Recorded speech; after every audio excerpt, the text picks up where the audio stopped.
Hey everybody, thank you so much for clicking on this video. Today we are back with everyone's favorite video of the month, the TikTok Roundup. Essentially, these are all videos that either I have seen on the internet or you have so graciously taken the time to send me, and if I have something to add or comment on, it's made its way into this video. I have a new theme of how we're approaching it this month. We're gonna treat this like a dating app. Not that I have ever been on one of those. But you know how you swipe right or swipe left? That's what we're gonna do. So all of the, wait, which one is the good one? All of the swipe rights. So anyway, anything that is swipe right, we are going to re-look at the end of the video. And then it's going to be on you to vote in the comments of which one you think was the best piece of content of the month. I feel like content like this can get a little bit negative, and I don't just want to be like a negative voice on the internet. So we're going to look at some things that are kind of negative, some swipe lefts, if you will. I'm going to tell you how I would improve on the content, and then we're just going to kind of let those float into the abyss of the internet. So then at the beginning of next month's video, we are going to crown the winner of this month. We'll see how that works. I think it'll be fun. But regardless, let's hop into the first video.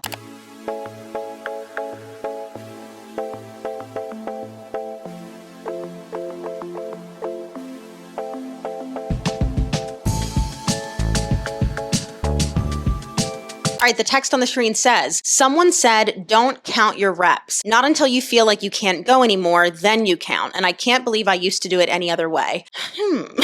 Okay, so essentially this is saying go to failure every single time you train. Not only is that not the best approach if your goal is muscle growth, I would actually argue it's probably not the best approach for any goal. For hypertrophy or muscle growth, if that's your goal, studies have actually shown that going to failure every single time you train yields worse results than if you vary your intensity strategically through training blocks. And different types of training goals like hypertrophy or power or max strength or whatever, these all have different programming guidelines, which we have established through years and years of controlled studies. And basically what we can take away from a lot of these studies is what type of programming you need, aka what sets, reps, and intensities you need to yield a specific adaptation. For example, hypertrophy work or muscle growth work, we're going to be looking at, we'll just talk reps here because the sets gets kind of confusing, but in terms of reps, we're typically looking for 6 to 12 reps, but you can actually work, especially some accessory stuff, up to 20 reps. You're still going to yield muscle growth there. Max strength is typically going to be between 1 and 5 reps. Power, same thing, typically between 1 and 5, but I think in certain scenarios, you can make the argument up to 10. And endurance work is typically going to be 12 plus reps. Now, I do think that going to failure every once in a while can be a great tool to help you understand and gauge different intensities. I do have an entire video breaking that down if you want to learn a little bit more, but this kind of generalized advice of go to failure every single time is not good advice. So for our first one, we are going to swipe left. We're going to hope throughout this video I remember which is the good one, right or left. Force fast food chains to regulate their portion sizes. I don't know how big of an impact it would actually have to force them to reduce their portions, just because if someone is now going to eat less at fast food, are they going to eat more somewhere else throughout the day? The compensatory eating. My major concern is the forcing, the regulations. Right. Not even just an America thing, we're freedom. It becomes a slippery slope. Where does this go? Because what goes next? Do we have... Well, so if we're going to regulate portion sizes at fast food restaurants, we're going to do it based on the calories in that food. Almost tripled in size. Right. So now do we do that at every restaurant? Right. And what's the caloric allotment per meal that's allowed? Does it change based on the individual size? This becomes a much larger issue that if we take it to its logical conclusion, it becomes far more regulatory with these top-down mandates, when I'm much more of an education over regulation type, and I'm also not big government at all. Right. I want to make the government as small as possible. Let's say you heard someone's spouse all of a sudden was going to be like, whoa, we got to put a caloric limit on the meals that we're having. You'd be like, that's a wild thing to say to your spouse. But now we're going to say it's okay for the government to say how many calories you're allowed to have at this restaurant. And if I'm looking at how behavior change is actually accomplished most successfully, it's not through not allowing things. In the same way you don't say you're not allowed to have this food, you're allowed to have it. Let's work on improving your relationship with it. Yeah, look, I don't always agree with everything that's Jordan Syatt. I don't always agree with everything he says. That's fine. Everyone has different opinions on things and different approaches, but I pretty much agree here. Mandating sizes or amounts of things is not the answer. Education and access are the two things that are actually going to help improve the health of this country. You know, it's very much the same way that I approach nutrition coaching. I am never going to come from a place of subtraction. I'm always going to come from this place of addition. You know, if I have a client who has a really bad sweet tooth, I'm not going to say to them, okay, well, you can never have donuts again, because what's the first thing they're going to want?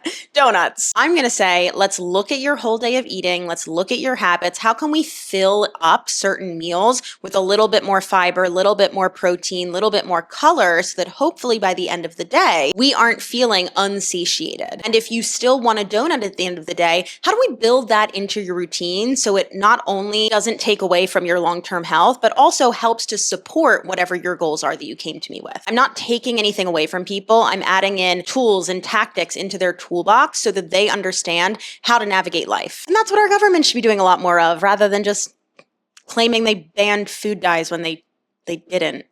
We need to add access to a lot of these healthier foods by redirecting subsidies that have been used on like big corn to produce all of these hyper palatable, hyper processed foods. We need to add education around nutrition. We need to add incentives for choosing the healthier alternative. And I don't know, maybe like add some universal healthcare in there, but everyone's just going to call me a socialist. But anyway, I love this. We're going to swipe right. Let's look at the next one. If you do 100 of these a day, your knee pain will disappear. This will strengthen your quads in a way that will take the pressure off of your knees, significantly straighten your tendons, ligaments, everything. This will help you squat, run, just in everyday life. This will help make you feel so much better. 100 reps of these a day, 3 times a week, or maybe 2 minutes 3 times a week. Do that for a few weeks and report back.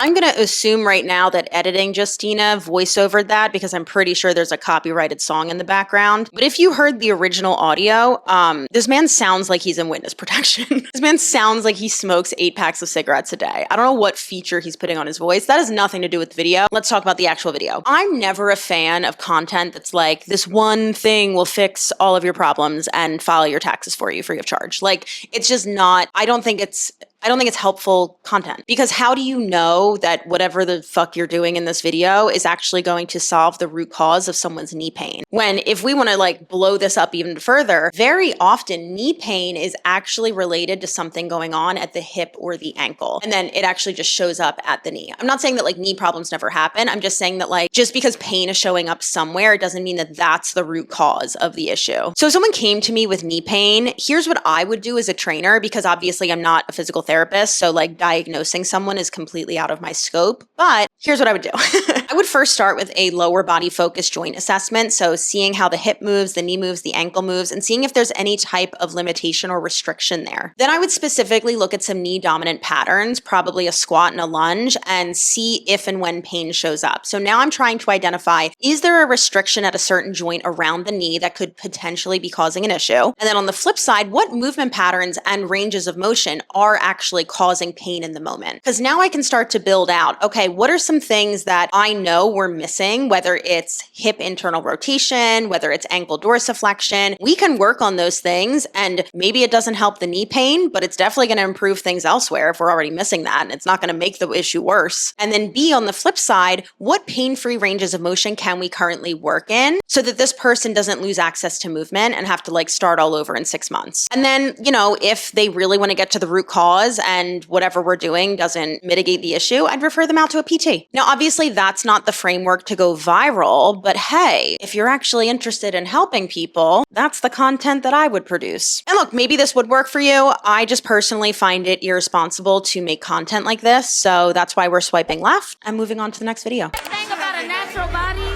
is that the thighs, the calves, the abs, it all matters. If you're someone who regularly gets back pain on your Romanian deadlifts, can using kettlebells help solve it? Might sound a bit weird, but yeah. When we perform Romanian deadlifts with dumbbells, for example, something that I find a lot of people make the mistake of is they allow the dumbbells to travel too far away from the body, like this. And the further away from the body the dumbbells go, the more tension we're going to be placing on both the hip joint, but also on the lower back as well. Some people also just really struggle to keep a neutral spine, and they end up letting the shoulders round forward and the lower back round as a result. And these issues only get compounded further when doing barbell Romanian deadlifts, because the barbell has to sit in front of you like this, and if you don't lock yourself in properly, properly, not only are you going to allow the bar to get away from you, you're also going to start rounding from that lower back a little. Whereas if we utilize kettlebells, it's similar to a trap bar in that we have the weight directly either side of us like this, and we don't actually have to allow the weight to travel in front of us at all. We can keep our arms hanging straight down in what we call anatomical position, which is a really comfortable spot to keep the back locked in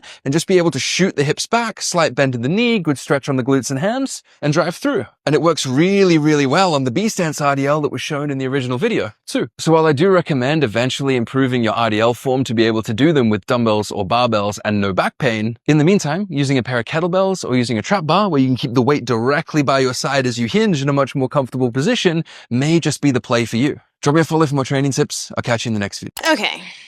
While I agree with the overall message, teaching someone to deadlift with a trap bar or holding weights in a suitcase position, aka on the sides of you, can be a lot easier because it keeps people from making those general mistakes of like reaching too far forward or hinging from the low back. This isn't about kettlebells or dumbbells. This is just where you're holding the weight. Like you could also just take your dumbbells and bring them to the sides of you and do the same thing.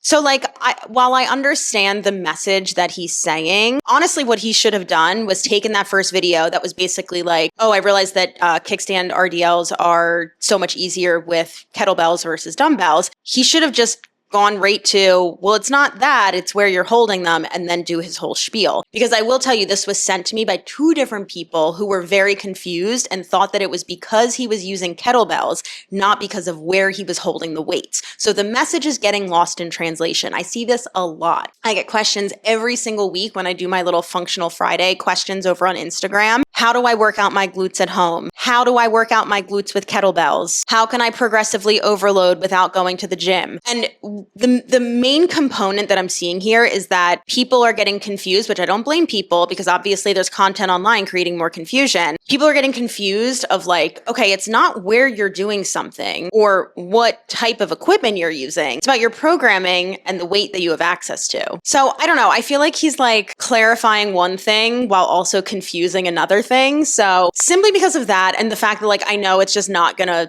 win at the end of the day, we're gonna swipe left because I think that, again, because this was sent to me from 2 different people who were actually confused and thought it was an equipment thing, not a where you're holding the weight thing, we're going to swipe left and go from there. But also, this guy does sound really smart. I would just have answered the question differently.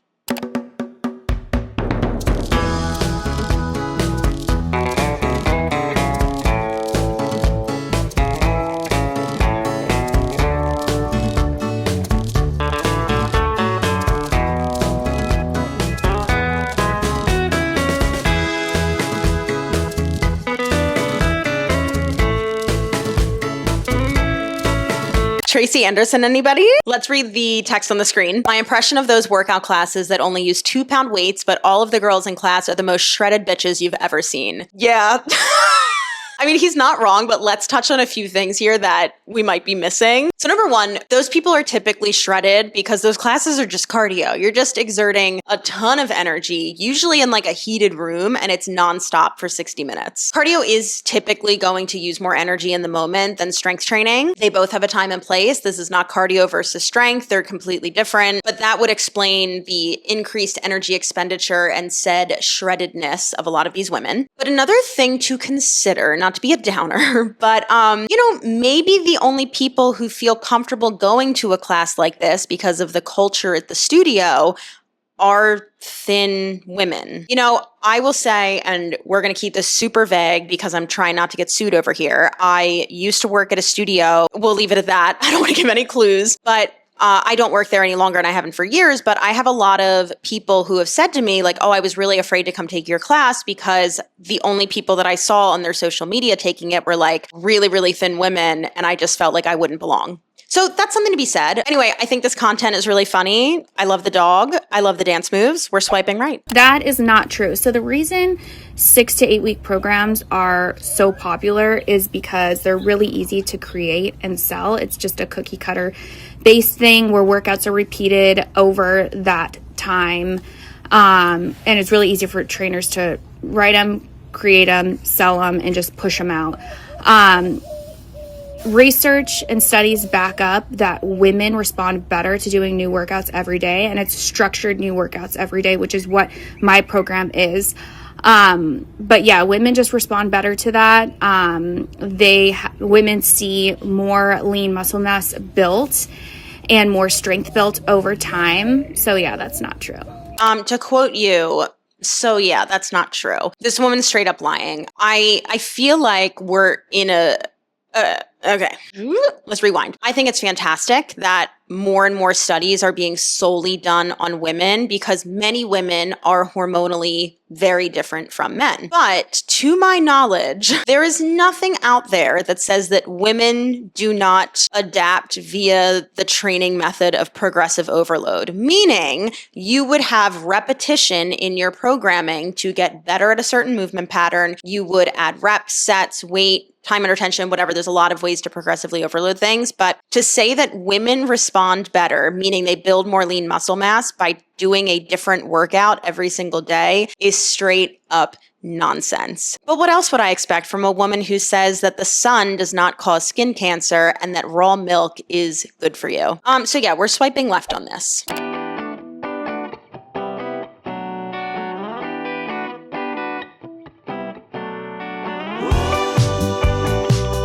Bro, I wouldn't even limit this to children. I would say anyone. RDLs, or just hinging in general, is so tricky to teach people, and rightfully so. Because not only do you have to have the mind-body connection, or just like the overall like body awareness to be able to hip shift back and like send your energy back in space without losing contact with the floor. We also have to make sure that we're not getting the low back too involved. We have to make sure we have a soft knee bend, because if we have too much knee bend, it's squatty, not enough knee bend, then we're just pulling on the sciatic nerve. I'm going to pop up on the screen what I typically do to teach people. I'm going to do a bench supported RDL or even just like a deadlift hold. The nice thing here is that your client automatically knows when they're going too far forward because they're going to lose contact with the bench. And then I usually like to give people like a firm stopping point, like bringing the hands right below the knees. That's typically going to be where most people run out of space in the back of the hips before it starts to transfer into the back as the hinge point. But oh yeah, this is a hard thing to coach.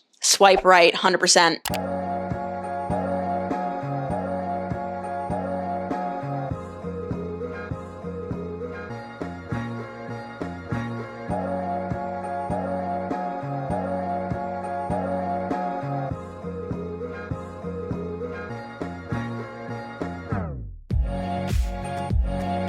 Holy shit. I have proofed all of these. It's just been like 2 weeks and that really caught me off guard. What does this text say? Jesus Christ. It says POV, lifting your booty, toning your legs and arms, snatching your waist, and building endurance. God, no one knows what POV even means. I don't even really care about the AI word vomit that's on the screen because it's pasted over porn, basically. Someone sent this to me, and when I opened it, I basically had the same reaction that I just did now. Look, here's the thing. You can watch porn. I'm not shaming anybody. I'm not kink shaming, anything like that. I will firmly stand by the fact that it has no time and place in selling fitness equipment.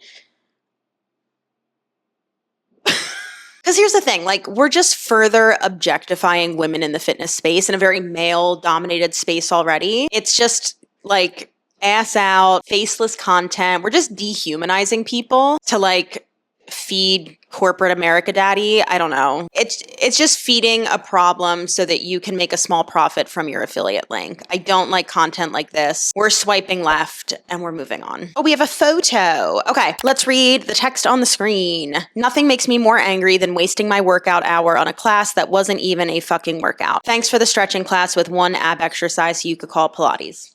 A few things here without knowing an ounce of context. Number one, this is why I'm always going to only recommend certified Pilates instructors. Pilates instructors have some of the most vigorous training or rigorous training. That's the word I meant to use. Rigorous training that you have to go through. It's so many hours. It's not something you can just do online, to my knowledge. You have to like get hands-on experience. And I just have a lot of respect for like actual certified Pilates instructors. So there are a lot of people out there who are just like thin white women who do things on a mat with 1 pound weights and call it Pilates, and it's not. Number two, on the flip side though, in my opinion, I think we have to detach this idea of like going to a workout class equals I need to be as beat up as possible when I leave. I need to be drenched in sweat. I need to be crawling out of the studio, and I need to be bedridden for the next 2 days. Because unfortunately, that is what a lot of people think should happen after every workout. And we already talked about in the very first video, going to failure or beating your body into submission is actually not the best way to achieve pretty much any type of adaptation or goal that you have. I've told this story a few times. I used to work at a studio where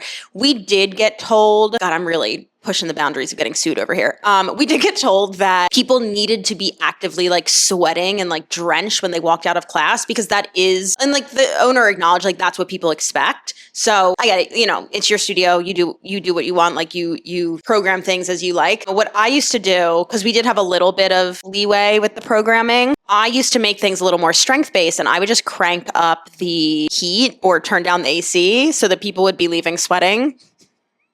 Probably not the best thing to do, but that's okay. Third point, group fitness is really, really expensive now, especially in New York City. The average cost of a class, like a single drop-in, is $50, which is insane. That's my gym membership for the month. It's also 2 months of the Fit Club. Shameless plug. So yeah, I can also like understand frustration. I just spent $50 on this class and it was not what I wanted out of the workout. So yeah, that's it. I would say we're just going to swipe right on this because I think it brings up a lot of good talking points and good conversation. And we'll move on to the next video. C-sections aren't regarded as a major surgery when in reality they're one of the most invasive procedures that women go through, cutting 7 layers deep into your stomach to get your baby out. And you're expected to be on your feet in just a matter of hours carrying and taking care of your baby. Yet when someone undergoes an ACL surgery, they're literally on bed rest, but still people think that getting a C-section is the easy way out.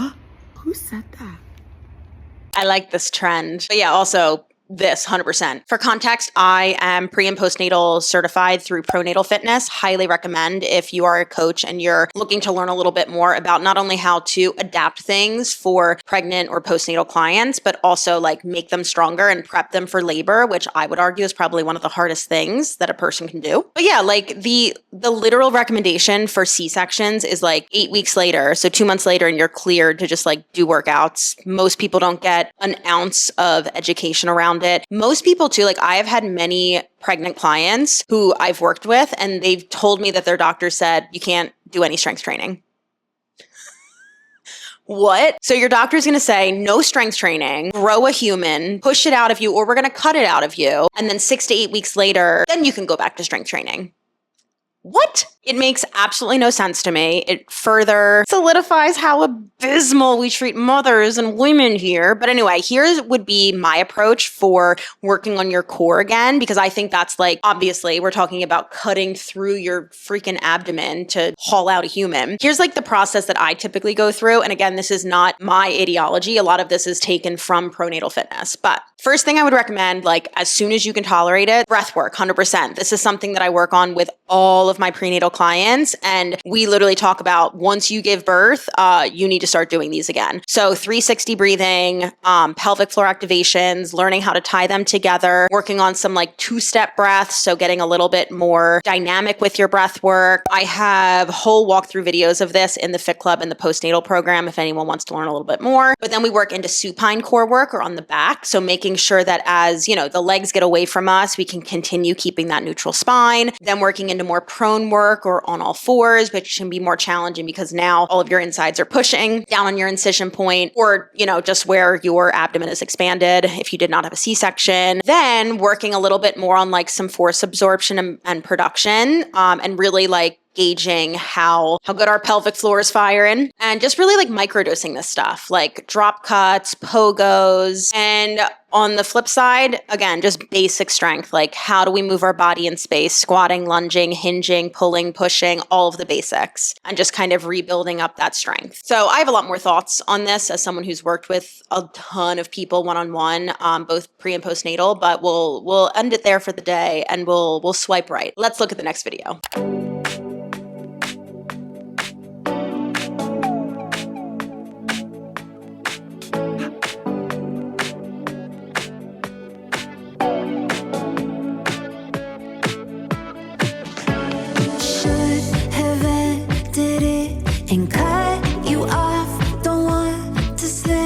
and fall in love, but we connect. Like what the fuck?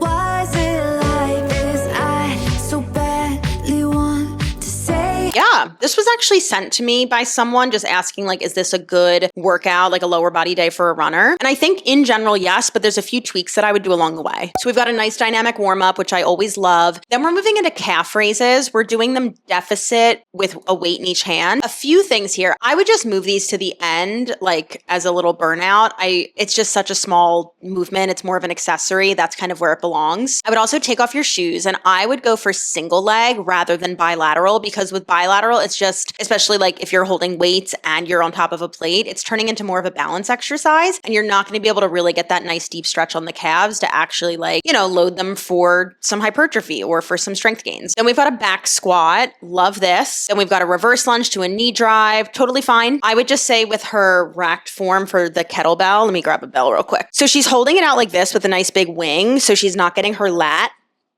engaged very much. So what I'm going to have her do is actually drive the elbow in. We're going to curl this wrist forward. Now we can really pack the shoulder down and it's just going to be a much more stable position. But I always love a single leg exercise for runners since running is a single leg sport. Kickstand deadlift. Love this. I don't think it necessarily needs to be in this workout because now we're getting a lot of volume, but love the variation of the exercise. And then our swings, I love a kettlebell swing. A few things. Her form is a little off right here. We're using a lot of arm and not so much leg. So I'm just going to like pop on the screen the difference between the two, like me showing it and then hers. It's not the worst I've ever seen by any means, but like a little bit of room for improvement there. Then what I would actually do is I would move these up to the top and use it more of like a power, like a prep exercise for your back squat. So you're a little bit more like your nervous system's a little more fired in that explosive hip extension.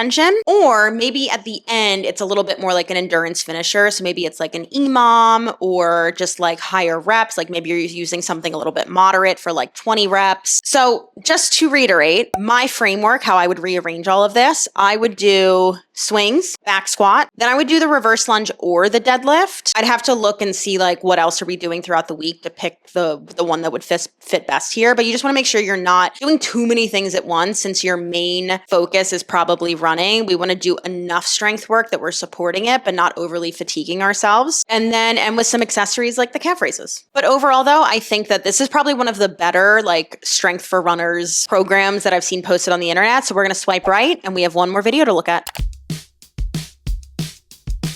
I'm wearing your t-shirt.